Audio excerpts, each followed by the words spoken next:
what we're going to work on today is making sure that we are correctly connecting each letter. I'll help you start.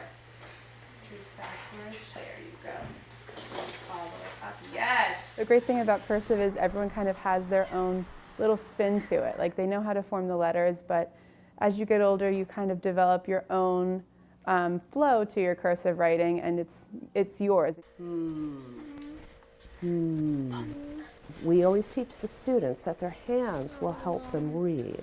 So we always start with skywriting. Type I. So we're using the large shoulder muscle at that point. And sound. Type I. While skywriting.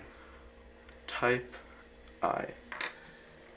Letter name. Y, consonant E. Type I. Again, so Y, consonant E. A. When I do the handwriting motions, it gets put in my hand. My hand remembers it, and so does my brain. Then when my brain starts remembering it, my brain remembers the letters in the word. And then when I see those letters in the word, I remember the word when I'm reading. Would. W-O-U-L-D. Establish the gross motor movements before we let them hold a pencil, and that they have to hold the pencil correctly. Otherwise, they're using their small motor movements from their hands. There's a lot of pressure nowadays, and as you go into the 20th century, as to more digital and these sort of things, and you're sort of losing these traditional methods, specifically handwriting. Loop around, cross up the line. Beautiful.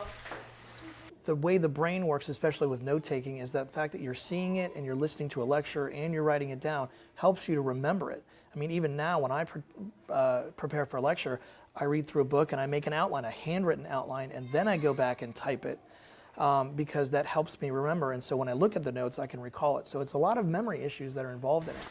Read that. So if a student makes an error when reading, quite often I'll have them write over the letter that they're missing in cursive so that their hands actually start to help them read. And that's something that really resonates with a lot of my students because they're very aware that they learn through all of their senses. So echo, style. Style. And I have good handwriting now. I'd like to say I am able to read all books I want.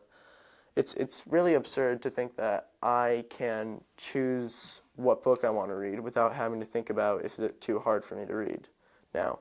Whereas of 3 years ago, I would have been like there's no way I could get through a book like that. So.